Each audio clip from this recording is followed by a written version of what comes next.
Hello friends, good morning. നമ്മുടെ LTV സീരിയലിലേക്ക് എല്ലാവർക്കും സ്വാഗതം. അങ്ങനെ സച്ചി ദേവുവിന് ഇപ്പോൾ കൊണ്ടുവന്നതിനേക്കാളും വലിയൊരു ബന്ധം കൊണ്ടുവരുമെന്നും പറഞ്ഞ് അവിടെ നിന്ന് അങ്ങ് പോയി. അത് കഴിഞ്ഞപ്പോൾ നമ്മുടെ രേവതി പറയാണ്, സച്ചേട്ടൻ ഇപ്പോഴും ഭയങ്കര പ്രതീക്ഷയില്ല, മറ്റാര് പറഞ്ഞാൽ കേട്ടില്ലെങ്കിലും സച്ചേട്ടൻ പറഞ്ഞ് അവൾ കേൾക്കുമെന്നും പറഞ്ഞുകൊണ്ടാണ് സച്ചേട്ടൻ ഇതൊക്കെ ചെയ്ത് കൂട്ടുന്നതെന്ന്. ഇതൊക്കെ അകത്തിരുന്ന് കേട്ട് ദേവ് സങ്കടപ്പെട്ട് അങ്ങനെ ഇരിക്കും കേട്ടോ. ശരത്തും അമ്മയും ഭയങ്കര സങ്കടത്തിലും.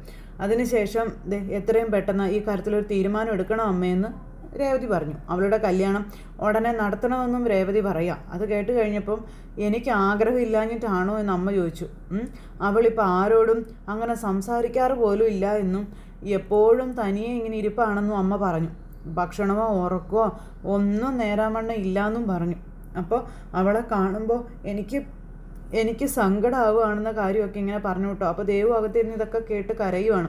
അവൾ ആഗ്രഹിച്ച ആളെ തന്നെ അവൾ കല്യാണം കഴിക്കട്ടെ അമ്മേ, അതല്ലേ അമ്മേ നല്ലതെന്ന് രേവതി ചോദിച്ചു. അച്ഛനുണ്ടായിരുന്നെങ്കിൽ ഈ കല്യാണം സന്തോഷത്തോടെ നടത്തി കൊടുക്കുമായിരുന്നു എന്ന് രേവതി ലക്ഷ്മി അമ്മയോട് പറയുക. അവൾ സന്തോഷത്തോടെ ജീവിക്കണം, ഈ കല്യാണം പെട്ടെന്ന് തന്നെ നടത്തണമെന്ന് അമ്മ പറയുക. അങ്ങനെയൊക്കെ തന്നെയാണ് എൻ്റെയും മനസ്സിൽ. പക്ഷേ സച്ചി സമ്മതിക്കാതെ അതെങ്ങനെ നടത്തും എന്ന് അമ്മ ചോദിക്കുക. അന്നേരം രേവതി ആകെ ധർമ്മസങ്കടത്തിലായി കേട്ടോ. അപ്പോൾ നമ്മുടെ ദേവും അകത്തിരുന്ന് ഭയങ്കര കരച്ചിൽ. ഈ കല്യാണത്തിന് സമ്മതമാണെന്ന് സച്ചി ഒരു വാക്ക് പറയട്ടെ, ആ നിമിഷം ഞാൻ കല്യാണത്തിന് വേണ്ടുന്ന ഒരുക്കങ്ങൾ തുടങ്ങുമെന്ന് അമ്മ രേവതിയോട് പറഞ്ഞു. അമ്മേ, ഞാൻ കുറേ സംസാരിച്ച് നോക്കിയതാ, ഒരു പ്രയോജനവും ഇല്ല എന്ന് രേവതി അമ്മയോട് അന്നേരം പറഞ്ഞു. ഇനിയിപ്പോൾ എന്ത് ചെയ്യാന്ന് പോലും എനിക്കറിയില്ല എന്നും പറഞ്ഞു. അപ്പോൾ ദേവുവിനോടുള്ള സ്നേഹവും കരുതലും കൊണ്ടാ സച്ചി അങ്ങനെ ഒരു തീരുമാനം എടുത്തതെന്നും അക്കാര്യത്തിൽ അവനെ കുറ്റം പറയാനും കഴിയില്ല എന്ന കാര്യങ്ങളും നമ്മുടെ അമ്മ പറഞ്ഞു. അപ്പോൾ ഇതെല്ലാം കേട്ട് ദേവു അകത്തിരുന്ന് ഭയങ്കര കരച്ചിൽ. സച്ചേട്ടൻ്റെ അരുണിൻ്റെയും നടുവിൽ കുടുങ്ങിപ്പോയിരിക്കുക. ശരിക്കും പറഞ്ഞിട്ടുണ്ടെങ്കിൽ ദേവു അവർ തമ്മിലുള്ള പ്രശ്നത്തിന് ബലിയേടാവുന്നത് പാവം ദേവു ആണെന്ന കാര്യം രേവതി അന്നേരം പറഞ്ഞു. അമ്മ ഇപ്പോൾ ദേവുവിൻ്റെ കാര്യം മാത്രം ആലോചിച്ചാൽ മതിയെന്നും പറഞ്ഞ് അവൾ കരുണിനെ മറക്കാൻ കഴിയില്ല എന്നും പറഞ്ഞ് അതുകൊണ്ട് ഈ കല്യാണം തന്നെ നടത്തി കൊടുക്കണമെന്നും രേവതി അമ്മയോട് പറയുകയും ചെയ്തു. സച്ചേട്ടന് കാര്യങ്ങളൊക്കെ പറഞ്ഞ് ഞാൻ മനസ്സിലാക്കാനായിട്ട് നോക്കാമെന്നും പറഞ്ഞു. അതിൻ്റെ പേരിൽ നീയും സച്ചിയും തമ്മിൽ വഴക്കൊന്നും ഉണ്ടാകരുത് എന്ന് അമ്മ പറയുമ്പോൾ, എൻ്റെ ഭാവി കളയാനോ, ഇപ്പം നിൻ്റെ ഭാവി കളയരുതെന്നും കൂടെ അമ്മ പറഞ്ഞു. എൻ്റെ ഭാവി കളയാനോ അമ്മ എന്തൊക്കെയാണ് പറയുന്നത്? സച്ചിയുടെ വാക്ക് ധിഖരിച്ച് കല്യാണം നടത്തിയ അവൻ ചില കടുത്ത തീരുമാനങ്ങൾ എടുക്കുമെന്നുള്ളൊരു പേടി എനിക്കുണ്ടെന്നുള്ള കാര്യം ലക്ഷ്മി അമ്മ അന്നേരം പറയുവാണ്. അപ്പോൾ അതൊക്കെ ദേവു അവിടെ ഇരുന്ന് കേട്ടപ്പോൾ ദേവുവിന് മനസ്സിലായി, ഇപ്പം നിങ്ങൾ രണ്ടുപേരും വളരെ സന്തോഷത്തോടെ കഴിയുക, എന്തിനാ മോളെ വെറുതെ? അന്നേരം അമ്മ വെറുതെ പേടിക്കൊന്നും വേണ്ട, ഒന്നും സംഭവിക്കില്ല. സച്ചേട്ടൻ എന്നെ ഒഴിവാക്കാനൊന്നും പോകുന്നില്ല, സച്ചേട്ടൻ അതിന് കഴിയില്ല എന്ന് രേവതി അന്നേരം പറഞ്ഞു. ചിലപ്പോൾ എന്നെ കല്യാണത്തിന് പങ്കെടുക്കാൻ വിടില്ലായിരിക്കും, അത്രയേ ഉള്ളൂ, വേറെ കുഴപ്പങ്ങളൊന്നും ഉണ്ടാവില്ല. ദേവുവിൻ്റെ കല്യാണം കൂടണം എന്നുള്ളത് എൻ്റെ ഒരു വലിയ ആഗ്രഹമാണെന്നും അത് നടക്കാതെ പോകുമെന്നും രേവതി അന്നേരം പറഞ്ഞു കേട്ടോ. എന്നാലും സാരമില്ലമ്മയെന്നും പറഞ്ഞു. അവൾക്ക് നല്ലൊരു ജീവിതം കിട്ടുമല്ലോ, അവളുടെ സന്തോഷമാണ് എനിക്ക് വലുതെന്നൊക്കെ രേവതി ഇങ്ങനെ പറയുമ്പോൾ ഇതെല്ലാം കേട്ട് ദേവു ഇരിപ്പുണ്ടകത്ത്. അപ്പം നിന്നെ ഒഴിവാക്കിയാലും ഇല്ലെങ്കിലും അവൻ്റെ സമ്മതം ഇല്ലാതെ ഈ കല്യാണം നടത്തിയ നിങ്ങളുടെ ജീവിതത്തിൽ വലിയ വിള്ളലുകൾ ഉണ്ടാകുമെന്ന കാര്യം അമ്മ അന്നേരം രേവതിയോട് പറഞ്ഞു. ഇപ്പോഴുള്ള ഈ ഒരു സന്തോഷം അത് മൊത്തത്തിൽ കെട്ടുപോകുമെന്നും. ഇത് കേട്ട് ദേവ് ഭയങ്കര ധർമ്മസങ്കടത്തിലിരിക്കാം. എന്തായാലും സച്ചിയുടെ അനുവാദം ഇല്ലാതെ ഞാൻ ഈ കല്യാണം നടത്തില്ല എന്നും അവൻ സമ്മതിച്ചാൽ ഈ കല്യാണം നടക്കും, ഇല്ലെങ്കിൽ ഇല്ല എന്നും പറഞ്ഞ് അമ്മ അകത്തേക്ക് കയറിപ്പോയി. ദേവു ധർമ്മസങ്കടത്തിൽ, നമ്മുടെ രേവതി അതിനേക്കാളും വലിയ ധർമ്മസങ്കടത്തിൽ. പിന്നെ കാണിക്കുന്ന സുധി കേട്ടോ, പാവം പൈസ കൊടുക്കാത്തതിൻ്റെ ടെൻഷനിലിരിക്കുക. ആ സമയത്ത് പോലീസ് അങ്ങോട്ടേക്ക് വന്നു. നിങ്ങളാണോ വിളിച്ചതെന്ന് ചോദിച്ചു. അതെ സർ, ഇവിടെ ഉണ്ട് ആൾ എന്ന് പറഞ്ഞു. അങ്ങനെ സുധിയുടെ അടുത്തേക്ക് കൊണ്ടുവന്നു. ഇയാളാണ് പണയം വെക്കാൻ കൊണ്ടു തന്നത്, സ്വർണ്ണമെന്നും പറഞ്ഞാൽ വന്നത്, പരിശോധിച്ചപ്പോഴേ അത് സ്വർണ്ണമല്ല എന്ന് പറഞ്ഞു. ഇത് കേട്ടപ്പോൾ സുധി ഞെട്ടി. അല്ലേ, മുക്കുവണ്ട അതാ വിളിച്ചത് എന്ന് പറഞ്ഞുകൊണ്ട് ഈ ബാങ്കിൽ അയാൾ പറയാം, അയ്യോ മുക്കുവണ്ടോ, എന്താ നിങ്ങൾ കേട്ടിട്ടില്ലേ? അപ്പോൾ സാർ ഇതാ സാർ സാധനമെന്നും പറഞ്ഞുകൊണ്ട് ആഭരണവും പോലീസിനെ കാണിച്ചു കൊടുത്തു. എടോ തൻ്റെ ആണോന്ന് ചോദിച്ചു. അതെ സാർ, എവിടുന്നാണ് കിട്ടിയത്? എൻ്റെ അമ്മ തന്നതാണെന്ന് പറഞ്ഞു. പക്ഷേ ഇത് മുക്കുവണ്ടമാണെന്ന് എനിക്ക് അറിയില്ലായിരുന്നു എന്ന് നമ്മുടെ സുധി പറഞ്ഞു. അന്നേരം സാറെ കള്ളം പറയുന്നതാ, കാശ് തട്ടിയെടുക്കാൻ വേണ്ടി അറിഞ്ഞുകൊണ്ട് ചെയ്യുന്നതെന്ന് പറഞ്ഞപ്പോൾ, അയ്യോ അല്ല സാർ, അല്ല സത്യമായിട്ടും അല്ല, മുക്കുവണ്ടമാണെന്ന് എനിക്ക് അറിയത്തില്ലായിരുന്നു, സത്യമായിട്ടും എനിക്ക് അറിയത്തില്ലായിരുന്നു, ഞാൻ മനഃപൂർവ്വം ചെയ്തതല്ല, ഇത് എൻ്റെ അമ്മയ്ക്ക് കിട്ടിയ ഒരു ഗിഫ്റ്റാണെന്ന് പറഞ്ഞു. അപ്പോൾ സത്യം പറയടാ.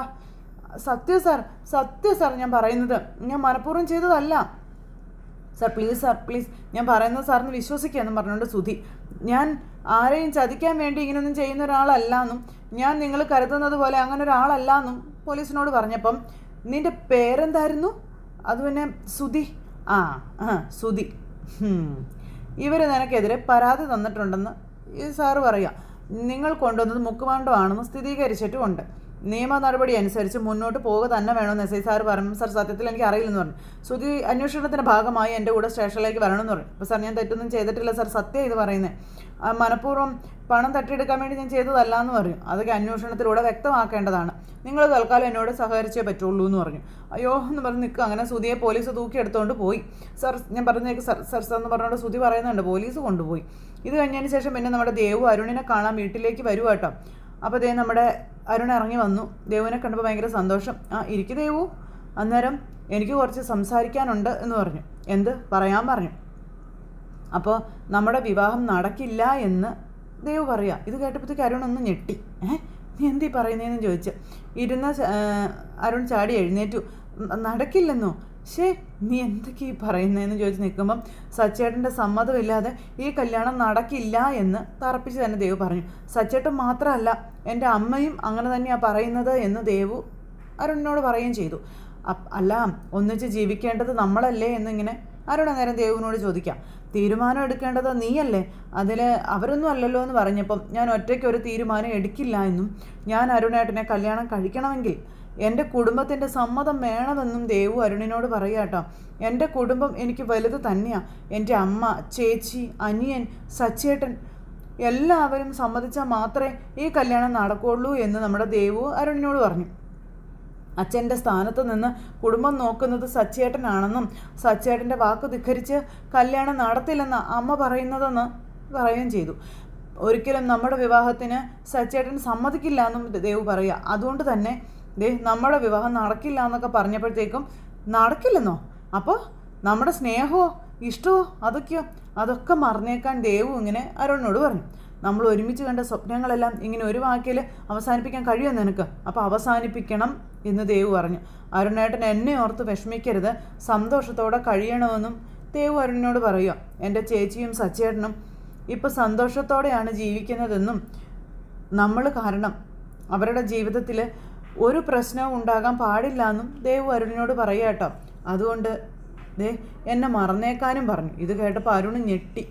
ദേവു ഒന്ന് പറഞ്ഞ കാര്യം കേട്ട് അങ്ങനെ ആകെ പതറി ഇങ്ങനെ നിൽക്കുക അരുൺ. ഈ സമയത്ത് ദേവു നീ എന്തൊക്കെയാണ് പറഞ്ഞു ചോദിച്ചു. ഇനി എന്നെ വിളിക്കരുത്, എന്നെ ഫോൺ വിളിക്കരുത്, എല്ലാം അവസാനിപ്പിക്കാം, എൻ്റെ കയ്യിൽ നിന്ന് വിട് എന്നും പറഞ്ഞുകൊണ്ട് നമ്മുടെ ദേവു ഇങ്ങനെ അരുണിനോട് പറഞ്ഞു. അരുൺ പെട്ടെന്ന് ദേവുവിൻ്റെ കൈ ഇങ്ങനെ എടുത്ത് ചേർത്ത് ഇങ്ങനെ പിടിച്ചപ്പോൾ അതും കൂടെ കേട്ടപ്പോൾ അരുണിന് ഭയങ്കര വിഷമമായി. അപ്പം ഞാൻ കാരണം മറ്റാരുടെയും അല്ലെങ്കിൽ നമ്മുടെ സ്നേഹം കാരണം മറ്റാരുടെയും ജീവിതം നശിക്കരുത് എന്നൊക്കെ ദേവു ഇങ്ങനെ അരുണിനോട് പറയുക. ഇതൊക്കെ കേട്ട് അരുൺ ഇങ്ങനെ തകർന്ന് നിൽക്കുവാണ്. നിനക്ക് അങ്ങനെ തന്നെ മറക്കാൻ പറ്റുമോ എന്ന് അരുൺ അന്നേരം ദേവുവിനോട് ചോദിച്ചു. അപ്പോൾ ദേവു ഇങ്ങനെ കരഞ്ഞുകൊണ്ട് ഇങ്ങനെ വിഷമിച്ച് ഇങ്ങനെ നോക്കി ഇങ്ങനെ നിൽക്കുക കേട്ടോ. ദേവു എന്ത് പറയും എന്നുള്ള ഇതിലിങ്ങനെ അരുണും നിൽക്കുന്നു. ദേവു കരഞ്ഞുകൊണ്ട് എന്നിട്ട് അവിടെ നിന്ന് അങ്ങ് ഇറങ്ങിപ്പോയി. ദേവു അങ്ങ് പോയി കഴിഞ്ഞപ്പോൾ അരുൺ ഭയങ്കര വിഷമത്തിൽ ഇങ്ങനെ നിൽക്കുക. അപ്പോഴാണ് പുറത്ത് പോയ അരുണിൻ്റെ അമ്മ കയറി വരുന്നത്. അല്ല മോളെപ്പോഴാണ് വന്നതെന്ന് അമ്മ ചോദിച്ചു ദേവുവിനെ കണ്ടപ്പം. മോള് വരുന്ന കാര്യം അരുൺ എന്നോട് പറഞ്ഞില്ലല്ലോ, പോവാണോ? കുറച്ച് കഴിഞ്ഞിട്ട് പോകാം, നീ വാ, അമ്മയ്ക്ക് സംസാരിക്കാനുണ്ട് എന്നിങ്ങനെ പറയുമ്പം ഒന്നും മിണ്ടാതെ ദേവു അവിടുന്ന് അങ്ങോട്ടേക്ക് പോയി. ദേവു അങ്ങ് പോയി കഴിഞ്ഞപ്പോൾ അമ്മയ്ക്കും ഭയങ്കര വിഷമം. അമ്മ എന്നിട്ട് അകത്തേക്ക് കയറി ചെന്നു. എന്താടാ പറ്റിയേ, ദേവു എന്തിനാ വന്നതെന്ന് ചോദിച്ചു. അപ്പം ദേവു പറഞ്ഞ കാര്യങ്ങളെല്ലാം പറയുക. അപ്പോൾ ഞങ്ങൾ കാരണം മറ്റുള്ളവരുടെ ജീവിതത്തിൽ പ്രശ്നങ്ങൾ ഉണ്ടാകരുതെന്ന് അവൾ പറയുന്നത്. നമുക്ക് പരസ്പരം മറക്കാമെന്ന്, ഇനി ഫോൺ ചെയ്യരുതെന്നൊക്കെ പറഞ്ഞിട്ട് അവൾ പോയത് എനിക്കിങ്ങനെ പറയുമ്പം അതിന് അവൾക്ക് അവളുടേതായിട്ടുള്ളൊരു തീരുമാനം ഉണ്ടാവില്ലേ എന്ന് അമ്മ ചോദിച്ചു. അവളുടെ തീരുമാനമല്ലേ അമ്മ അവൾ പറഞ്ഞത് എന്ന് അരുണ നേരെ അമ്മയോട് ചോദിക്കുക. അങ്ങനെ അരുണിനും ഭയങ്കര സങ്കടമായി. അപ്പോൾ എടാ നീ വിഷമിക്കാതെ, ഞാൻ അവളെ കണ്ട് സംസാരിക്കാമെന്ന് പറയുമ്പോൾ വേണ്ടമ്മേ, അതിൻ്റെ ആവശ്യമില്ല, അവളെ മറക്കണമെന്ന് എന്നോട് പറഞ്ഞല്ലോ, പിന്നെന്തിനാ നമ്മൾ വെറുതെ എന്നും പറഞ്ഞിങ്ങനെ നമ്മുടെ അരുൺ അത് വിട്ടേക്കാൻ പറഞ്ഞ അകത്തേക്ക് കയറിപ്പോയി. അമ്മ ഭയങ്കര വിഷമത്തിൽ ഇങ്ങനെ അവിടെ നിൽക്കുന്നു. ഇത് കഴിഞ്ഞതിന് ശേഷം കാണിക്കുന്നത് പിന്നെ സുധി കേട്ടോ. സുധി സ്റ്റേഷനിൽ സെല്ലിനകത്ത് കിടക്കും. അപ്പോൾ വേറൊരു പോലീസുകാരൻ വന്ന് സെല്ല് തുറന്ന് എസ് ഐയുടെ മുന്നിലേക്ക് സുധിയെ കൊണ്ടുവന്നു. അപ്പോൾ സുധി ഇങ്ങനെ നിൽക്കുവാണ്. അപ്പോൾ സുധി ഇങ്ങനെ നിൽക്കുമ്പോഴേക്കും അദ്ദേഹം സുധിയോട് ഓരോ ചോദ്യങ്ങളായിട്ട് ചോദിച്ചുകൊണ്ടിരിക്കാം. തനിക്ക് ആ ഓർണമെൻറ്റ്സ് എവിടെ നിന്ന് കിട്ടിയെന്നാണ് പറഞ്ഞതെന്ന് ചോദിച്ചു. അപ്പോൾ സാർ അത് എൻ്റെ അമ്മയ്ക്ക് ബർത്ത്ഡേ ഗിഫ്റ്റായിട്ട് എൻ്റെ വൈഫ് കൊടുത്തതാണെന്ന് പറഞ്ഞു. അപ്പോൾ ഏതെങ്കിലും മരുമകൾ അമ്മായിമ്മയ്ക്ക് ബർത്ത്ഡേ ഗിഫ്റ്റായിട്ട് മുക്കുകൊണ്ടും കൊടുക്കുമോ? കള്ളം പറയല്ലേ. അവൾ കൊടുക്കും സാർ, എൻ്റെ ഭാര്യ കൊടുക്കുമെന്നും അവളുടെ ക്യാരക്ടർ അങ്ങനെയാണെന്നും സുധി പറയുക. അവൾക്ക് എൻ്റെ അമ്മയോട് ദേഷ്യമാണ്. അവൾ വലിയൊരു കള്ളത്തരം കാണിച്ചെന്നും അതിൻ്റെ പേരിൽ അവളെ അമ്മ അടിച്ച് പുറത്താക്കിയെന്ന് സുധി പറയുന്നു. അവളിപ്പോൾ അവളുടെ ഫ്രണ്ടിൻ്റെ വീട്ടിലാണ് താമസമെന്നും അവൾക്ക് എൻ്റെ അമ്മയോട് അത്രയ്ക്ക് ദേഷ്യം സാറേ. ദേഷ്യം ഉണ്ടെങ്കിൽ അവൾ നിൻ്റെ അമ്മയുടെ ബർത്ത്ഡേക്ക് വരുമെന്ന് ചോദിച്ചു. അയ്യോ സാറേ, അവളെ ഞങ്ങളാരും ക്ഷണിച്ചിട്ടുമില്ല, അവൾ വന്നിട്ടുമില്ല. അവളൊരു ഫ്രണ്ടിൻ്റെ കയ്യിലാണ് ഗിഫ്റ്റ് കൊടുത്ത് വിട്ടതെന്ന് സുധി ഇങ്ങനെ പറയാം. അപ്പോൾ ഈ പോലീസുകാരിങ്ങനെ കേട്ടോണ്ട് നിൽക്കുക. അമ്മ അവളുടെ ഫ്രണ്ടിൻ്റെ കയ്യിൽ തന്നെ തിരികെ ഏൽപ്പിക്കാൻ എന്നെ ഏൽപ്പിച്ചതാണെന്നും അത് എനിക്ക് കുറച്ച് കാശിൻ്റെ ആവശ്യമുള്ളത് കൊണ്ട് ഞാനതെടുത്ത് പണയം വയ്ക്കാൻ നോക്കിയതാണെന്ന് സുധി പറയുക കേട്ടോ. അപ്പോഴാണ് അത് മുക്കുബണ്ടമാണെന്ന് ഞാൻ അറിഞ്ഞത്. നീ എന്നെ ഒന്ന് നോക്കിക്കേ എന്നാൽ സാർ ഇങ്ങനെ സുധിയോട് പറഞ്ഞു. സുധി നോക്കുന്നു. നിൻ്റെ മുഖത്തെഴുതി വെച്ചിട്ടുണ്ട് നീ പറഞ്ഞത് കള്ളമാണെന്ന്. അയ്യോ സാർ, എടാ നീ എഴുതി ഉണ്ടാക്കിയ തിരക്കഥയല്ലടാ ഇപ്പോൾ ഈ പറഞ്ഞതെന്ന് ചോദിക്കുമ്പോൾ അയ്യോ എൻ്റെ പൊന്നെ സാറേ അല്ല എന്നെ വിശ്വസിക്കണം, ഞാൻ സത്യം പറയുന്നത്, കള്ളമല്ല സാറ്. ഞാൻ അറിഞ്ഞുകൊണ്ട് ഒരിക്കലും അങ്ങനെ ചെയ്യില്ല എന്ന് നമ്മുടെ സുധി അന്നേരം പറഞ്ഞു. മുക്കുമണ്ടം പണയം വയ്ക്കാൻ കൊണ്ടുപോയി പിടിക്കപ്പെടുമെന്ന് എനിക്കറിയത്തില്ലേ, എനിക്ക് ജയിലിൽ പോകേണ്ടി വരുമെന്നും എനിക്കറിയാം, അതെൻ്റെ ബിസിനസ്സിനെ ബാധിക്കും, ഇതൊന്നും അറിയാത്ത മണ്ടനാണോ ഞാനെന്നൊക്കെ സുധി ചോദിക്കുക സാറിനോട്. ഒന്നും അല്ലെങ്കിലും ഒരു വലിയ ഹോം അപ്ലയൻസസ് ഷോറൂമിൻ്റെ ഓണറാണ് ഞാൻ സാർ. അത് മാത്രമല്ല എനിക്ക് നല്ല വിദ്യാഭ്യാസമുണ്ട്. സാറിനറിയോ എനിക്ക് 7 ഡിഗ്രി ഉണ്ടെന്ന് പറഞ്ഞു തീർന്നില്ല. ഒരു ഒറ്റ അടിയായിരുന്നു സുധിയുടെ ചെവിക്കല്ല് തീർത്തിട്ട് സാറ്. 7 ഡിഗ്രിയുള്ള നീ എന്തിനാണ് ഈ പണിക്ക് ഇറങ്ങിയെന്ന് അന്നേരം സാറ് ചോദിച്ചു. അപ്പോൾ സാറേ ഞാൻ പറഞ്ഞില്ലേ, ഞാൻ മനഃപൂർവ്വം ചെയ്തതല്ല സാറേ എന്നും പറഞ്ഞുകൊണ്ട് പിന്നെ സുധി നിന്നങ്ങ് പറയാൻ തുടങ്ങി. സാറ് കണ്ടതല്ലോ ഒറ്റ നോട്ടത്തിൽ ആ മാല സ്വർണം പോലെയല്ലേ ഇരിക്കുന്നത് എന്ന് സുധി ചോദിക്കാം. രാത്രിയാണ് അവൾ ഈ ഗിഫ്റ്റ് കൊണ്ടുവന്ന് തന്നത്. ആ സമയത്ത് ഞങ്ങളാരും അതത്ര കൂടുതൽ ശ്രദ്ധിച്ചതും ഇല്ല എന്ന കാര്യവും പറഞ്ഞു. ശ്രദ്ധിച്ചായിരുന്നെങ്കിൽ ഞങ്ങളത് മുക്കുപണ്ടമാണെന്ന് തിരിച്ചറിയുകയും ചെയ്തേനെന്ന് പറഞ്ഞു. ശരി, രാത്രി നീ ശ്രദ്ധിച്ചില്ല, അത് പോട്ടെ. പകലല്ലേ നീ അത് ബാങ്കിൽ കൊണ്ടുവന്ന് പണയം വെച്ചത്? അപ്പം മനസ്സിലായില്ലേ അത് മുക്കുപണ്ടമാണെന്നുള്ളത്? അന്നേരം ഇല്ല സാർ, സത്യമായിട്ടും ഇല്ല. ബാങ്കിൽ വന്ന് സാർ എന്നെ അറസ്റ്റ് ചെയ്യാൻ നോക്കുമ്പോഴാണ് എനിക്ക് മനസ്സിലായത് അത് മുക്കുപണ്ടമാണെന്ന്. നിനക്ക് 7 ഡിഗ്രി ഉണ്ടെന്നല്ലേ പറഞ്ഞത്? ഇതേ നിനക്ക് മുക്കുപണ്ടോ സ്വർണവും കണ്ട തിരിച്ചറിയാനുള്ള ബുദ്ധിയില്ലേടാന്ന് SI സാർ ചോദിച്ചു. നീ എന്താ മണ്ടനാണോടാ? അയ്യോ അല്ല സാർ. അപ്പോൾ സ്വർണ്ണവും മുക്കുകൊണ്ടവും തിരിച്ചറിയാനുള്ള ബുദ്ധി നിനക്കുണ്ടെന്നാണ് നീ പറഞ്ഞു വരുന്നത്. അപ്പോൾ നീ മനഃപൂർവ്വം മുക്കുകൊണ്ടം പണയം വെച്ച് കാശടിച്ച് മാറ്റാൻ നോക്കിയതാണല്ലേ? അയ്യോ സാർ അല്ല, എനിക്ക് എൻ്റെ അമ്മയെ കഴിഞ്ഞിട്ട് വേറെ ആരും ഉള്ളൂ. എൻ്റെ അമ്മയാണെങ്കിൽ സത്യം ഞാനിത് മനഃപൂർവ്വം ചെയ്തതല്ല എന്ന് Sudhi. Sir please sir, case എടുക്കരുത്, എന്നെ വെറുതെ വിടണം സാർ എന്ന് പറഞ്ഞ് കൈ കൂപ്പുന്നു. തന്നെ കൈയോടെയല്ലേ പിടികൂടിയത്. ബാങ്ക് തന്ന പരാതിയുടെ അടിസ്ഥാനത്തിൽ കേസ് എടുക്കാതിരിക്കാൻ ഞങ്ങൾക്ക് കഴിയില്ല, കേസ് എടുത്തു എന്ന് പറഞ്ഞു. സാർ പ്ലീസ് സാർ, ഞാൻ പറയുന്നത് ഒന്ന് വിശ്വസിക്കണം സാർ, പ്ലീസ് സാർ. അപ്പോൾ കോൺസ്റ്റബിൾ എന്നും പറഞ്ഞിട്ട് SI സാറ് ഇവനെ കൊടുത്ത് സെല്ലിലിടാൻ പറഞ്ഞു. അപ്പോൾ ഇവൻ പറയുന്നതിൽ എന്തോ ഒരു കാര്യമുണ്ടെന്നാണ് തോന്നണമെന്ന് മനസ്സുകൊണ്ട് ഈ സാറ് പറയാം. എന്തായാലും ഇന്ന് അവനെ കോടതിയിൽ ഹാജരാക്കുന്നില്ല, അവൻ ഇന്നിവിടെ കിടക്കട്ടെ, ഒന്നുകൂടി സംസാരിച്ചിട്ട് നാളെ രാവിലെ കോടതിയിൽ ഹാജരാക്കാമെന്നും പറഞ്ഞുകൊണ്ട് SI സാർ ഇങ്ങനെ ചിന്തിക്കുക. ഈ സമയം പിന്നെ കാണിക്കുന്ന വർഷ കേട്ടോ. വർഷ ഇങ്ങനെ അങ്ങോട്ടും ഇങ്ങോട്ടും നടക്കുന്നു. അപ്പോഴത്തേക്കും രേവതി മെഡിസിനും കാര്യങ്ങളൊക്കെ ആയിട്ട് വരുന്നു, വർഷയ്ക്ക് കൊടുക്കുന്നു. അപ്പോൾ ഞാനിത് റൂമിൽ പോയി കഴിച്ചോളാം എന്ന് പറഞ്ഞപ്പോൾ വേണ്ട, നീ അത് കഴിച്ചിട്ട് ഇവിടുന്ന് പോയാൽ മതി എന്ന് രേവതി പറയാം. അപ്പോഴത്തേക്കും ശ്രീകാന്ത് ഇത് കണ്ടുകൊണ്ട് വന്നു. ശ്രീകാന്ത് എന്നിട്ട് അവിടെ നിന്ന് ഇങ്ങനെ ചിരിക്കുക. അപ്പോൾ അത് കാണുമ്പോൾ വർഷയ്ക്ക് ഭയങ്കരമായിട്ട് ദേഷ്യം വരുന്നുണ്ട്. അങ്ങനെ മരുന്നൊക്കെ കഴിച്ചു. അങ്ങനെ നമ്മുടെ വർഷയും രേവതിയും കൂടി ഇങ്ങനെ നിൽക്കുന്നു. അങ്ങനെ അവർ ഇന്ന് സച്ചേട്ടന് ഏറ്റവും കൂടുതൽ ഇഷ്ടം വർഷയാണെന്നൊക്കെ പറഞ്ഞുകൊണ്ട് ഇങ്ങനെ പറയാം. അതായത് ദേവുവിൻ്റെ കല്യാണക്കാരും പറഞ്ഞപ്പോൾ അന്ന് എതിർത്തില്ലേ, ഇന്ന് സച്ചേട്ടന് ഏറ്റവും കൂടുതൽ ഇഷ്ടം വർഷയാണെന്നും പറഞ്ഞു. അതുപോലെ ഇത് സെറ്റ് ആവുമെന്നും പറഞ്ഞുകൊണ്ട് നമ്മുടെ രേവതിയോട് ഇവർ പറയുവാണ്. ദേവുവിൻ്റെ ആഗ്രഹം പോലെ ദേവുവിനെ പോലീസുകാരനെ കല്യാണം കഴിച്ചു കൊടുത്താൽ ദേവുവിൻ്റെ ഭാവി എന്താകുമെന്ന് ആ ഒരു പേടി കൊണ്ടായിരിക്കും സച്ചേട്ടൻ ഈ ഒരു കല്യാണത്തിന് എതിർക്കുന്നതെന്ന് പറഞ്ഞു. ശ്രീകാന്ത്, ഞാൻ സച്ചേട്ടനെ കുറ്റം പറയുന്നില്ല, ദേവുവിനോടും ഞങ്ങളുടെ കുടുംബത്തോടും ഉള്ള സ്നേഹം കൊണ്ടാണ് കല്യാണത്തിന് അദ്ദേഹം സമ്മതിക്കാത്തത് എന്നെനിക്ക് അറിയാവുന്ന കാര്യം രേവതി അന്നേരം പറഞ്ഞു. ഇതൊക്കെ കേട്ട് വർഷം ഇങ്ങനെ വല്ലാത്തൊരിതിൽ നിൽക്കുകയാണ്. പക്ഷേ അദ്ദേഹം കരുതുന്നത് പോലെയല്ല ദേവ് കണ്ടെത്തിയ ആളെന്ന് അവൾ എപ്പോഴും പറയുന്നുണ്ടെന്നും രേവതി ഇവരോട് പറഞ്ഞു. പിന്നെ അവൾ പറയുന്നത് വേണ്ടേ കൂടുതൽ വിശ്വസിക്കാനായിട്ട്? അവർ തമ്മിലല്ലേ ഇഷ്ടത്തിലായിരിക്കുന്നതെന്ന കാര്യവും രേവതി ഇവരോട് പറയാണ്. അപ്പോൾ നമ്മുടെ വർഷം ഇതൊക്കെ കേട്ട് ഇങ്ങനെ നിൽക്കുന്നു. രേവതി എന്നിട്ട് തൻ്റെ ഉള്ളിലെ സങ്കടങ്ങൾ മുഴുവൻ ഇവരോട് രണ്ടുപേരോടുമായിട്ട് പറയുന്നു. അപ്പോഴത്തേക്കും സച്ചി ദേ ഓടിക്കയറി അങ്ങോട്ടേക്ക് വരുന്നു. ആ ഒരു സിറ്റുവേഷൻ കാണിച്ചുകൊണ്ട് ഇന്നത്തെ കഥ അവസാനിച്ചു. അപ്പോൾ എല്ലാവരും കാത്തിരുന്ന് കാണണം കേട്ടോ. എല്ലാവർക്കും നല്ലൊരു ദിവസം ആശംസിക്കുകയാണേ. എല്ലാവരുടെയും സപ്പോർട്ടിനും സ്നേഹത്തിനും ഒത്തിരി നന്ദി ഹൃദയത്തിൻ്റെ ഭാഷയിൽ അറിയിക്കുന്നു. അടുത്ത സൂപ്പർ ഹിറ്റ് കഥയുമായി കാണുന്നത് വരെ എല്ലാവർക്കും നന്ദി. അതോടൊപ്പം നമ്മുടെ ചാനൽ ആദ്യമായിട്ട് കാണുന്നവരുണ്ടെങ്കിൽ ഒന്ന് സബ്സ്ക്രൈബ് ചെയ്യണേ. തൊട്ടടുത്ത് കാണുന്ന ബെൽ ബട്ടൺ അമർത്തി കഴിഞ്ഞിട്ടുണ്ടെങ്കിൽ നമ്മുടെ വീഡിയോസ് എളുപ്പത്തിൽ കാണാൻ കഴിയുന്നതായിരിക്കും. നോട്ടിഫിക്കേഷനായിട്ട് നിങ്ങളുടെ ഫോണുകളിലേക്ക് എത്തുന്നതായിരിക്കും. അപ്പോൾ എല്ലാവർക്കും ഒരിക്കൽ കൂടി Tata. Hello friends, good morning. നമ്മുടെ LTV സീരിയലിലേക്ക് എല്ലാവർക്കും സ്വാഗതം. അങ്ങനെ സച്ചി ദേവുവിന് ഇപ്പോൾ കൊണ്ടുവന്നതിനേക്കാളും വലിയൊരു ബന്ധം കൊണ്ടുവരുമെന്നും പറഞ്ഞ് അവിടെ നിന്ന് അങ്ങ് പോയി. അത് കഴിഞ്ഞപ്പോൾ നമ്മുടെ രേവതി പറയാണ്, സച്ചേട്ടൻ ഇപ്പോഴും ഭയങ്കര പ്രതീക്ഷയില്ല. മറ്റാര് പറഞ്ഞാൽ കേട്ടില്ലെങ്കിലും സച്ചേട്ടൻ പറഞ്ഞ് അവൾ കേൾക്കുമെന്നും പറഞ്ഞുകൊണ്ടാണ് സച്ചേട്ടൻ ഇതൊക്കെ ചെയ്ത് കൂട്ടുന്നതെന്ന്. ഇതൊക്കെ അകത്തിരുന്ന് കേട്ട് ദേവ് സങ്കടപ്പെട്ട് അങ്ങനെ ഇരിക്കും കേട്ടോ. ശരത്തും അമ്മയും ഭയങ്കര സങ്കടത്തിലും. അതിനുശേഷം എത്രയും പെട്ടെന്ന് ഈ കാര്യത്തിലൊരു തീരുമാനം എടുക്കണം അമ്മയെന്ന് രേവതി പറഞ്ഞു. അവളുടെ കല്യാണം ഉടനെ നടത്തണമെന്നും രേവതി പറയാം. അത് കേട്ട് കഴിഞ്ഞപ്പം എനിക്ക് ആഗ്രഹമില്ലാഞ്ഞിട്ടാണോ എന്ന് അമ്മ ചോദിച്ചു. അവളിപ്പോൾ ആരോടും അങ്ങനെ സംസാരിക്കാറ് പോലും ഇല്ല എന്നും എപ്പോഴും തനിയെ ഇങ്ങനെ ഇരിപ്പാണെന്നും അമ്മ പറഞ്ഞു. ഭക്ഷണമോ ഉറക്കമോ ഒന്നും നേരാമണ്ണം ഇല്ലയെന്നും പറഞ്ഞു. അപ്പോൾ അവളെ കാണുമ്പോൾ എനിക്ക് സങ്കടമാവുകയാണെന്ന കാര്യമൊക്കെ ഇങ്ങനെ പറഞ്ഞു കേട്ടോ. അപ്പോൾ ദേവു അകത്തിരുന്ന് ഇതൊക്കെ കേട്ട് കരയുവാണ്. അവൾ ആഗ്രഹിച്ച ആളെ തന്നെ അവൾ കല്യാണം കഴിക്കട്ടെ അമ്മേ, അതല്ലേ അമ്മേ നല്ലതെന്ന് രേവതി ചോദിച്ചു. അച്ഛനുണ്ടായിരുന്നെങ്കിൽ ഈ കല്യാണം സന്തോഷത്തോടെ നടത്തി കൊടുക്കുമായിരുന്നു എന്ന് രേവതി ലക്ഷ്മി അമ്മയോട് പറയുക. അവൾ സന്തോഷത്തോടെ ജീവിക്കണം, ഈ കല്യാണം പെട്ടെന്ന് തന്നെ നടത്തണമെന്ന് അമ്മ പറയുക. അങ്ങനെയൊക്കെ തന്നെയാണ് എൻ്റെയും മനസ്സിൽ. പക്ഷേ സച്ചി സമ്മതിക്കാതെ അതെങ്ങനെ നടത്തും എന്ന് അമ്മ ചോദിക്കുക. അന്നേരം രേവതി ആകെ ധർമ്മസങ്കടത്തിലായി കേട്ടോ.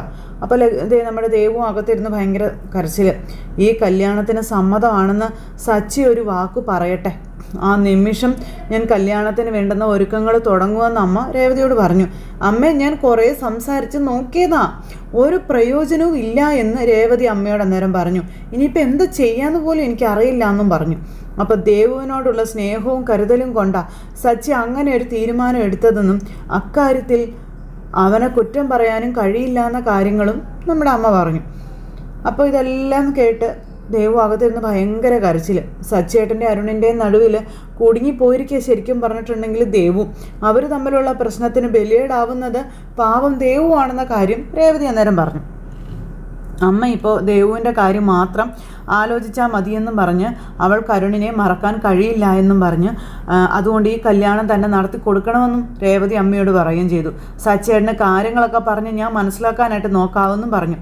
അതിൻ്റെ പേരിൽ നീയും സച്ചിയും തമ്മിൽ വഴക്കൊന്നും ഉണ്ടാകരുത് എന്ന് അമ്മ പറയുമ്പോൾ എൻ്റെ ഭാവി കളയാനോ, ഇപ്പം നിൻ്റെ ഭാവി കളയരുതെന്നും കൂടെ അമ്മ പറഞ്ഞു. എൻ്റെ ഭാവി കളയാനോ അമ്മ എന്തൊക്കെയാണ് പറയുന്നത്? സച്ചിയുടെ വാക്ക് ധിഖരിച്ച് കല്യാണം നടത്തിയ അവൻ ചില കടുത്ത തീരുമാനങ്ങൾ എടുക്കുമെന്നുള്ളൊരു പേടി എനിക്കുണ്ടെന്നുള്ള കാര്യം ലക്ഷ്മി അമ്മ അന്നേരം പറയുവാണ്. അപ്പോൾ അതൊക്കെ ദേവു അവിടെ ഇരുന്ന് കേട്ടപ്പോൾ ദേവുവിന് മനസ്സിലായി, ഇപ്പം നിങ്ങൾ രണ്ടുപേരും വളരെ സന്തോഷത്തോടെ കഴിയുക. എന്തിനാ മോളെ വെറുതെ? അന്നേരം അമ്മ വെറുതെ പേടിക്കൊന്നും വേണ്ട, ഒന്നും സംഭവിക്കില്ല. സച്ചേട്ടൻ എന്നെ ഒഴിവാക്കാനൊന്നും പോകുന്നില്ല, സച്ചേട്ടൻ അതിന് കഴിയില്ല എന്ന് രേവതി അന്നേരം പറഞ്ഞു. ചിലപ്പോൾ എന്നെ കല്യാണത്തിന് പങ്കെടുക്കാൻ വിടില്ലായിരിക്കും, അത്രേ ഉള്ളൂ, വേറെ കുഴപ്പങ്ങളൊന്നും ഉണ്ടാവില്ല. ദേവുവിൻ്റെ കല്യാണം കൂടണം എന്നുള്ളത് എൻ്റെ ഒരു വലിയ ആഗ്രഹമാണെന്നും അത് നടക്കാതെ പോകുമെന്നും രേവതി അന്നേരം പറഞ്ഞു കേട്ടോ. എന്നാലും സാരമില്ല അമ്മയെന്നും പറഞ്ഞു. അവൾക്ക് നല്ലൊരു ജീവിതം കിട്ടുമല്ലോ, അവളുടെ സന്തോഷമാണ് എനിക്ക് വലുതെന്നൊക്കെ രേവതി ഇങ്ങനെ പറയുമ്പോൾ ഇതെല്ലാം കേട്ട് ദേവു ഇരിപ്പുണ്ടകത്ത്. അപ്പം നിന്നെ ഒഴിവാക്കിയാലും ഇല്ലെങ്കിലും അവൻ്റെ സമ്മതം ഇല്ലാതെ ഈ കല്യാണം നടത്തിയ നിങ്ങളുടെ ജീവിതത്തിൽ വലിയ വിള്ളലുകൾ ഉണ്ടാകുമെന്ന കാര്യം അമ്മ അന്നേരം രേവതിയോട് പറഞ്ഞു. ഇപ്പോഴുള്ള ഈ ഒരു സന്തോഷം അത് മൊത്തത്തിൽ കെട്ടുപോകുമെന്നു. ഇത് കേട്ട് ദേവ് ഭയങ്കര ധർമ്മസങ്കടത്തിലിരിക്കാം. എന്തായാലും സച്ചിയുടെ അനുവാദം ഇല്ലാതെ ഞാൻ ഈ കല്യാണം നടത്തില്ല എന്നും അവൻ സമ്മതിച്ചാൽ ഈ കല്യാണം നടക്കും, ഇല്ലെങ്കിൽ ഇല്ല എന്നും പറഞ്ഞ് അമ്മ അകത്തേക്ക് കയറിപ്പോയി. ദേവു ധർമ്മസങ്കടത്തിൽ, നമ്മുടെ രേവതി അതിനേക്കാളും വലിയ ധർമ്മസങ്കടത്തിൽ. പിന്നെ കാണിക്കുന്ന സുധി കേട്ടോ, പാവം പൈസ കൊടുക്കാത്തതിൻ്റെ ടെൻഷനിലിരിക്കുക. ആ സമയത്ത് പോലീസ് അങ്ങോട്ടേക്ക് വന്നു. നിങ്ങളാണോ വിളിച്ചതെന്ന് ചോദിച്ചു. അതെ സർവ, ഇവിടെയുണ്ട് ആൾ എന്ന് പറഞ്ഞു. അങ്ങനെ സുധീരുടെ അടുത്തേക്ക് കൊണ്ടുവന്നു. ഇയാളാണ് പണയം വെക്കാൻ കൊണ്ടു തന്നത്, സ്വർണ്ണമെന്നും പറഞ്ഞാൽ വന്നത്, പരിശോധിച്ചപ്പോഴേ അത് സ്വർണ്ണമല്ല എന്ന് പറഞ്ഞു. ഇത് കേട്ടപ്പോൾ സുധി ഞെട്ടി. അല്ലേ, മുക്കുവണ്ട, അതാ വിളിച്ചത് എന്ന് പറഞ്ഞുകൊണ്ട് ഈ ബാങ്കിൽ അയാൾ പറയാം. അയ്യോ മുക്കുവണ്ടോ, എന്താ നിങ്ങൾ കേട്ടിട്ടില്ലേ? അപ്പോൾ സാർ ഇതാ സാർ സാധനമെന്നും പറഞ്ഞുകൊണ്ട് ആഭരണവും പോലീസിനെ കാണിച്ചു കൊടുത്തു. എടോ തൻ്റെ ആണോന്ന് ചോദിച്ചു. അതെ സാർ, എവിടുന്നാണ് കിട്ടിയത്? എൻ്റെ അമ്മ തന്നതാണെന്ന് പറഞ്ഞു. പക്ഷേ ഇത് മൂക്കുപണ്ടമാണെന്ന് എനിക്ക് അറിയില്ലായിരുന്നു എന്ന് നമ്മുടെ സുധി പറഞ്ഞു.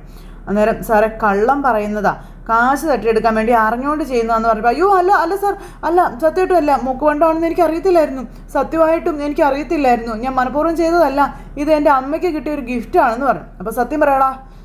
സത്യം സാർ ഞാൻ പറയുന്നത്, ഞാൻ മനഃപൂർവ്വം ചെയ്തതല്ല സാർ, പ്ലീസ് ഞാൻ പറയുന്നത് സാറിന് വിശ്വസിക്കുകയെന്നും പറഞ്ഞുകൊണ്ട് സുധി.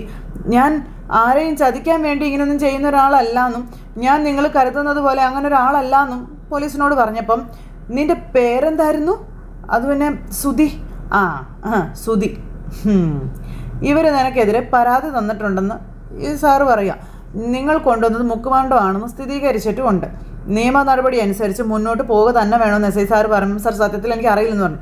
സുധി അന്വേഷണത്തിൻ്റെ ഭാഗമായി എൻ്റെ കൂടെ സ്റ്റേഷനിലേക്ക് വരണമെന്ന് പറഞ്ഞു. അപ്പോൾ സാർ ഞാൻ തെറ്റൊന്നും ചെയ്തിട്ടില്ല സാർ, സത്യം ഇത് പറയുന്നത്, മനഃപൂർവ്വം പണം തട്ടിയെടുക്കാൻ വേണ്ടി ഞാൻ ചെയ്തതല്ല എന്ന് പറഞ്ഞു. അതൊക്കെ അന്വേഷണത്തിലൂടെ വ്യക്തമാക്കേണ്ടതാണ്, നിങ്ങൾ തൽക്കാലം എന്നോട് സഹകരിച്ചേ പറ്റുള്ളൂ എന്ന് പറഞ്ഞു. അയ്യോ എന്ന് പറഞ്ഞ് നിൽക്കുക. അങ്ങനെ സുധിയെ പോലീസ് തൂക്കിയെടുത്തുകൊണ്ട് പോയി. സാർ ഞാൻ പറഞ്ഞേക്ക് സാർ എന്ന് പറഞ്ഞുകൊണ്ട് സുധി പറയുന്നുണ്ട്. പോലീസ് കൊണ്ടുപോയി. ഇത് കഴിഞ്ഞതിന് ശേഷം പിന്നെ നമ്മുടെ ദേവു അരുണിനെ കാണാൻ വീട്ടിലേക്ക് വരുക കേട്ടോ. അപ്പോൾ നമ്മുടെ അരുൺ ഇറങ്ങി വന്നു. ദേവുവിനെ കണ്ടപ്പോൾ ഭയങ്കര സന്തോഷം. ഇരിക്കു ദേവു, അന്നേരം എനിക്ക് കുറച്ച് സംസാരിക്കാനുണ്ട് എന്ന് പറഞ്ഞു. എന്ത് പറയാൻ പറഞ്ഞു. അപ്പോൾ നമ്മുടെ വിവാഹം നടക്കില്ല എന്ന് ദേവു പറയാം. ഇത് കേട്ടപ്പോഴത്തേക്ക് അരുൺ ഒന്ന് ഞെട്ടി. നീ എന്തീ പറയുന്നതെന്ന് ചോദിച്ച് ഇരുന്ന അരുൺ ചാടി എഴുന്നേറ്റു. നടക്കില്ലെന്നോ? നീ എന്തൊക്കെയാ പറയുന്നതെന്ന് ചോദിച്ച് നിൽക്കുമ്പം സച്ചേട്ടൻ്റെ സമ്മതമില്ലാതെ ഈ കല്യാണം നടക്കില്ല എന്ന് തറപ്പിച്ച് തന്നെ ദേവു പറഞ്ഞു. സച്ചേട്ടൻ മാത്രമല്ല, എൻ്റെ അമ്മയും അങ്ങനെ തന്നെയാണ് പറയുന്നത് എന്ന് ദേവു അരുണിനോട് പറയുകയും ചെയ്തു. അല്ല, ഒന്നിച്ച് ജീവിക്കേണ്ടത് നമ്മളല്ലേ എന്നിങ്ങനെ അരുൺ നേരം ദേവുവിനോട് ചോദിക്കാം. തീരുമാനം എടുക്കേണ്ടത് നീയല്ലേ, അതിൽ അവരൊന്നും അല്ലല്ലോ എന്ന് പറഞ്ഞപ്പം ഞാൻ ഒറ്റയ്ക്ക് ഒരു തീരുമാനം എടുക്കില്ല എന്നും ഞാൻ അരുണേട്ടനെ കല്യാണം കഴിക്കണമെങ്കിൽ എൻ്റെ കുടുംബത്തിൻ്റെ സമ്മതം വേണമെന്നും ദേവു അരുണിനോട് പറയാട്ടോ. എൻ്റെ കുടുംബം എനിക്ക് വലുത് തന്നെയാണ്. എൻ്റെ അമ്മ, ചേച്ചി, അനിയൻ, സച്ചേട്ടൻ എല്ലാവരും സമ്മതിച്ചാൽ മാത്രമേ ഈ കല്യാണം നടക്കുകയുള്ളൂ എന്ന് നമ്മുടെ ദേവു അരുണിനോട് പറഞ്ഞു. അച്ഛൻ്റെ സ്ഥാനത്ത് നിന്ന് കുടുംബം നോക്കുന്നത് സച്ചേട്ടനാണെന്നും സച്ചേട്ടൻ്റെ വാക്ക് ധിക്കരിച്ച് കല്യാണം നടത്തില്ലെന്ന അമ്മ പറയുന്നതെന്ന് പറയുകയും ചെയ്തു. ഒരിക്കലും നമ്മുടെ വിവാഹത്തിന് സച്ചേട്ടൻ സമ്മതിക്കില്ല എന്നും ദേവു പറയുക. അതുകൊണ്ട് തന്നെ നമ്മുടെ വിവാഹം നടക്കില്ല എന്നൊക്കെ പറഞ്ഞപ്പോഴത്തേക്കും നടക്കില്ലെന്നോ? അപ്പോൾ നമ്മുടെ സ്നേഹമോ ഇഷ്ടമോ അതൊക്കെ മറന്നേക്കാൻ ദേവു ഇങ്ങനെ അരുണിനോട് പറഞ്ഞു. നമ്മൾ ഒരുമിച്ച് കണ്ട സ്വപ്നങ്ങളെല്ലാം ഇങ്ങനെ ഒരു വാക്കിൽ അവസാനിപ്പിക്കാൻ കഴിയുമെന്ന് നിനക്ക്? അപ്പോൾ അവസാനിപ്പിക്കണം എന്ന് ദേവു പറഞ്ഞു. അരുണേട്ടൻ എന്നെ ഓർത്ത് വിഷമിക്കരുത്, സന്തോഷത്തോടെ കഴിയണമെന്നും ദേവു അരുണിനോട് പറയുക. എൻ്റെ ചേച്ചിയും സച്ചേട്ടനും ഇപ്പോൾ സന്തോഷത്തോടെയാണ് ജീവിക്കുന്നതെന്നും നമ്മൾ കാരണം അവരുടെ ജീവിതത്തിൽ ഒരു പ്രശ്നവും ഉണ്ടാകാൻ പാടില്ല എന്നും ദേവു അരുണിനോട് പറയുക കേട്ടോ. അതുകൊണ്ട് എന്നെ മറന്നേക്കാനും പറഞ്ഞു. ഇത് കേട്ടപ്പോൾ അരുൺ ഞെട്ടി. ദേവു ഒന്ന് പറഞ്ഞ കാര്യം കേട്ട് അങ്ങനെ ആകെ പതറി ഇങ്ങനെ നിൽക്കുക അരുൺ. ഈ സമയത്ത് ദേവു നീ എന്തൊക്കെയാണ് പറഞ്ഞു ചോദിച്ചു. ഇനി എന്നെ വിളിക്കരുത്, എന്നെ ഫോൺ വിളിക്കരുത്, എല്ലാം അവസാനിപ്പിക്കാം, എൻ്റെ കയ്യിൽ നിന്ന് വിട് എന്നും പറഞ്ഞുകൊണ്ട് നമ്മുടെ ദേവു ഇങ്ങനെ അരുണിനോട് പറഞ്ഞു. അരുൺ പെട്ടെന്ന് ദേവുവിൻ്റെ കൈ ഇങ്ങനെ എടുത്ത് ചേർത്ത് ഇങ്ങനെ പിടിച്ചപ്പോൾ അതും കൂടെ കേട്ടപ്പോൾ അരുണിന് ഭയങ്കര വിഷമമായി. അപ്പം ഞാൻ കാരണം മറ്റാരുടെയും അല്ലെങ്കിൽ നമ്മുടെ സ്നേഹം കാരണം മറ്റാരുടെയും ജീവിതം നശിക്കരുത് എന്നൊക്കെ ദേവു ഇങ്ങനെ അരുണിനോട് പറയുക. ഇതൊക്കെ കേട്ട് അരുൺ ഇങ്ങനെ തകർന്ന് നിൽക്കുവാണ്. നിനക്ക് അങ്ങനെ തന്നെ മറക്കാൻ പറ്റുമോ എന്ന് അരുൺ അന്നേരം ദേവുവിനോട് ചോദിച്ചു. അപ്പോൾ ദേവു ഇങ്ങനെ കരഞ്ഞുകൊണ്ട് ഇങ്ങനെ വിഷമിച്ചിങ്ങനെ നോക്കി ഇങ്ങനെ നിൽക്കുക കേട്ടോ. ദേവു എന്ത് പറയും എന്നുള്ള ഇതിലിങ്ങനെ അരുൺ നിൽക്കുന്നു. ദേവു കരഞ്ഞുകൊണ്ട് എന്നിട്ട് അവിടെ നിന്ന് അങ്ങ് ഇറങ്ങിപ്പോയി. ദേവു അങ്ങ് പോയി കഴിഞ്ഞപ്പോൾ അരുൺ ഭയങ്കര വിഷമത്തിൽ ഇങ്ങനെ നിൽക്കുക. അപ്പോഴാണ് പുറത്ത് പോയ അരുണിൻ്റെ അമ്മ കയറി വരുന്നത്. അല്ല, മോളെപ്പോഴാണ് വന്നതെന്ന് അമ്മ ചോദിച്ചു ദേവുവിനെ കണ്ടപ്പം. മോൾ വരുന്ന കാര്യം അരുൺ എന്നോട് പറഞ്ഞില്ലല്ലോ, പോവാണോ? കുറച്ച് കഴിഞ്ഞിട്ട് പോകാം, നീ വാ, അമ്മയ്ക്ക് സംസാരിക്കാനുണ്ട് എന്നിങ്ങനെ പറയുമ്പം ഒന്നും മിണ്ടാതെ ദേവു അവിടുന്ന് അങ്ങോട്ടേക്ക് പോയി. ദേവു അങ്ങ് പോയി കഴിഞ്ഞപ്പോൾ അമ്മയ്ക്കും ഭയങ്കര വിഷമം. അമ്മ എന്നിട്ട് അകത്തേക്ക് കയറി ചെന്നു. എന്താടാ പറ്റിയേ, ദേവു എന്തിനാ വന്നതെന്ന് ചോദിച്ചു. അപ്പം ദേവു പറഞ്ഞ കാര്യങ്ങളെല്ലാം പറയുക. അപ്പോൾ ഞങ്ങൾ കാരണം മറ്റുള്ളവരുടെ ജീവിതത്തിൽ പ്രശ്നങ്ങൾ ഉണ്ടാകരുതെന്ന് അവൾ പറയുന്നത്. നമുക്ക് പരസ്പരം മറക്കാമെന്ന്, ഇനി ഫോൺ ചെയ്യരുതെന്നൊക്കെ പറഞ്ഞിട്ട് അവൾ പോയത് എനിക്കിങ്ങനെ പറയുമ്പം അതിന് അവൾക്ക് അവളുടേതായിട്ടുള്ളൊരു തീരുമാനം ഉണ്ടാവില്ലേ എന്ന് അമ്മ ചോദിച്ചു. അവളുടെ തീരുമാനമല്ലേ അമ്മ അവൾ പറഞ്ഞത് എന്ന് അരുണ നേരം അമ്മയോട് ചോദിക്കുക. അങ്ങനെ അരുണിനും ഭയങ്കര സങ്കടമായി. അപ്പോൾ എടാ നീ വിഷമിക്കാതെ, ഞാൻ അവളെ കണ്ട് സംസാരിക്കാമെന്ന് പറയുമ്പോൾ വേണ്ടമ്മേ, അതിൻ്റെ ആവശ്യമില്ല. അവളെ മറക്കണമെന്ന് എന്നോട് പറഞ്ഞല്ലോ, പിന്നെന്തിനാ നമ്മൾ വെറുതെ എന്നും പറഞ്ഞിങ്ങനെ നമ്മുടെ അരുൺ അത് വിട്ടേക്കാൻ പറഞ്ഞ് അകത്തേക്ക് കയറിപ്പോയി. അമ്മ ഭയങ്കര വിഷമത്തിൽ ഇങ്ങനെ അവിടെ നിൽക്കുന്നു. ഇത് കഴിഞ്ഞതിന് ശേഷം കാണിക്കുന്ന പിന്നെ സുധിയാട്ടോ. സുധി സ്റ്റേഷനിൽ സെല്ലിനകത്ത് കിടക്കും. അപ്പോൾ വേറൊരു പോലീസുകാരൻ വന്ന് സെല്ല് തുറന്ന് എസ്ഐയുടെ മുന്നിലേക്ക് സുധിയെ കൊണ്ടുവന്നു. അപ്പോൾ സുധി ഇങ്ങനെ നിൽക്കുവാണ്. അപ്പോൾ സുധി ഇങ്ങനെ നിൽക്കുമ്പോഴേക്കും അദ്ദേഹം സുധിയോട് ഓരോ ചോദ്യങ്ങളായിട്ട് ചോദിച്ചുകൊണ്ടിരിക്കാം. തനിക്ക് ആ ഓർണമെൻറ്റ്സ് എവിടെ നിന്ന് കിട്ടിയെന്നാണ് പറഞ്ഞതെന്ന് ചോദിച്ചു. അപ്പോൾ സാർ, അത് എൻ്റെ അമ്മയ്ക്ക് ബർത്ത്ഡേ ഗിഫ്റ്റായിട്ട് എൻ്റെ വൈഫ് കൊടുത്തതാണെന്ന് പറഞ്ഞു. അപ്പോൾ ഏതെങ്കിലും മരുമകൾ അമ്മായിമ്മയ്ക്ക് ബർത്ത്ഡേ ഗിഫ്റ്റായിട്ട് മുക്കുകൊണ്ടും കൊടുക്കുമോ? കള്ളം പറയല്ലേ. അവൾ കൊടുക്കും സാർ, എൻ്റെ ഭാര്യ കൊടുക്കുമെന്നും അവളുടെ ക്യാരക്ടർ അങ്ങനെയാണെന്നും സുധി പറയുക. അവൾക്ക് എൻ്റെ അമ്മയോട് ദേഷ്യമാണ്. അവൾ വലിയൊരു കള്ളത്തരം കാണിച്ചെന്നും അതിൻ്റെ പേരിൽ അവളെ അമ്മ അടിച്ച് പുറത്താക്കിയെന്ന് സുധി പറയുന്നു. അവളിപ്പോൾ അവളുടെ ഫ്രണ്ടിൻ്റെ വീട്ടിലാണ് താമസമെന്നും അവൾക്ക് എൻ്റെ അമ്മയോട് അത്രയ്ക്ക് ദേഷ്യം സാറേ. ദേഷ്യം ഉണ്ടെങ്കിൽ അവൾ നിൻ്റെ അമ്മയുടെ ബർത്ത്ഡേക്ക് വരുമെന്ന് ചോദിച്ചു. അയ്യോ സാറേ, അവളെ ഞങ്ങളാരും ക്ഷണിച്ചിട്ടുമില്ല, അവൾ വന്നിട്ടുമില്ല. അവളൊരു ഫ്രണ്ടിൻ്റെ കയ്യിലാണ് ഗിഫ്റ്റ് കൊടുത്ത് വിട്ടതെന്ന് സുധി ഇങ്ങനെ പറയാം. അപ്പോൾ ഈ പോലീസുകാരിങ്ങനെ കേട്ടോണ്ട് നിൽക്കുക. അമ്മ അവളുടെ ഫ്രണ്ടിൻ്റെ കയ്യിൽ തന്നെ തിരികെ ഏൽപ്പിക്കാൻ എന്നെ ഏൽപ്പിച്ചതാണെന്നും അത് എനിക്ക് കുറച്ച് കാശിൻ്റെ ആവശ്യമുള്ളത് കൊണ്ട് ഞാനതെടുത്ത് പണയം വയ്ക്കാൻ നോക്കിയതാണെന്ന് സുധി പറയുക കേട്ടോ. അപ്പോഴാണ് അത് മുക്കുബണ്ടമാണെന്ന് ഞാൻ അറിഞ്ഞത്. നീ എന്നെ ഒന്ന് നോക്കിക്കേ എന്നാൽ സാർ ഇങ്ങനെ സുധിയോട് പറഞ്ഞു. സുധി നോക്കുന്നു. നിൻ്റെ മുഖത്ത് എഴുതി വെച്ചിട്ടുണ്ട് നീ പറഞ്ഞത് കള്ളമാണെന്ന്. അയ്യോ സാർ, എടാ നീ എഴുതി ഉണ്ടാക്കിയ തിരക്കഥയല്ലടാ ഇപ്പം ഈ പറഞ്ഞതെന്ന് ചോദിക്കുമ്പോൾ അയ്യോ എൻ്റെ പൊന്നെ സാറേ അല്ല എന്നെ വിശ്വസിക്കണം, ഞാൻ സത്യം പറയുന്നത്, കള്ളമല്ല സാർ.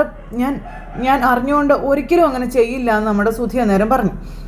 മുക്കുവണ്ടം പണയം വയ്ക്കാൻ കൊണ്ടുപോയി പിടിക്കപ്പെടുമെന്ന് എനിക്കറിയത്തില്ലേ, എനിക്ക് ജയിലിൽ പോകേണ്ടി വരുമെന്നും എനിക്കറിയാം, അതെൻ്റെ ബിസിനസ്സിനെ ബാധിക്കും, ഇതൊന്നും അറിയാത്ത മണ്ടനാണോ ഞാനെന്നൊക്കെ സുധി ചോദിക്കുക സാറിനോട്.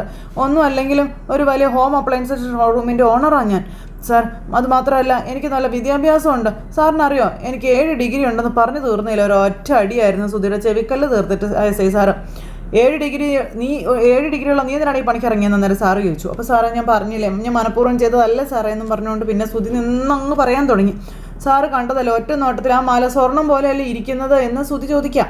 രാത്രിയാണ് അവൾ ഈ ഗിഫ്റ്റ് കൊണ്ടുവന്ന് തന്നത്. ആ സമയത്ത് ഞങ്ങളാരും അതത്ര കൂടുതൽ ശ്രദ്ധിച്ചതും ഇല്ല എന്ന കാര്യവും പറഞ്ഞു. ശ്രദ്ധിച്ചായിരുന്നെങ്കിൽ ഞങ്ങളത് മുക്കുവണ്ടമാണെന്ന് തിരിച്ചറിയുകയും ചെയ്തേനേന്ന് പറഞ്ഞു. ശരി, രാത്രി നീ ശ്രദ്ധിച്ചില്ല, അത് പോട്ടെ. പകലല്ലേ നീ അത് ബാങ്കിൽ കൊണ്ടുവന്ന് പണയം വെച്ചത്, അപ്പം മനസ്സിലായില്ലേ അത് മുക്കുബണ്ടമാണെന്നുള്ളത്? അന്നേരം ഇല്ല സാർ, സത്യമായിട്ടും ഇല്ല.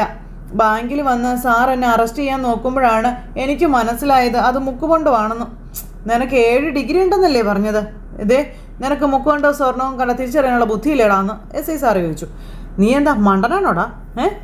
അയ്യോ അല്ല സാർ. അപ്പോൾ സ്വർണ്ണം മുക്കുകൊണ്ടോ തിരിച്ചറിയാനുള്ള ബുദ്ധി നിനക്കുണ്ടെന്നാണ് നീ പറഞ്ഞു വരുന്നത്. അപ്പോൾ നീ മനഃപൂർവ്വം മുക്കുകൊണ്ടം പണയം വെച്ച് കാശടിച്ച് മാറ്റാൻ നോക്കിയതാണല്ലേ? അയ്യോ സാർ, അല്ല, എനിക്ക് എൻ്റെ അമ്മയെ കഴിഞ്ഞിട്ട് വേറെ ആരും ഉള്ളൂ. എൻ്റെ അമ്മയാണെങ്കിൽ സത്യം ഞാനിത് മനഃപൂർവ്വം ചെയ്തതല്ല എന്ന് സുധി.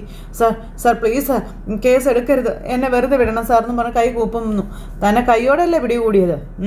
ബാങ്ക് തന്ന പരാതിയുടെ അടിസ്ഥാനത്തിൽ കേസ് എടുക്കാതിരിക്കാൻ ഞങ്ങൾക്ക് കഴിയില്ല, കേസ് എടുത്തു എന്ന് പറഞ്ഞു. സാർ പ്ലീസ് സാർ, ഞാൻ പറയുന്നത് ഒന്ന് വിശ്വസിക്കണം സാർ, പ്ലീസ് സാർ. അപ്പോൾ കോൺസ്റ്റബിൾ എന്നും പറഞ്ഞിട്ട് എസ് ഐ സാറ് ഇവനെ കൊടുത്ത് സെല്ലിലിടാൻ പറഞ്ഞു.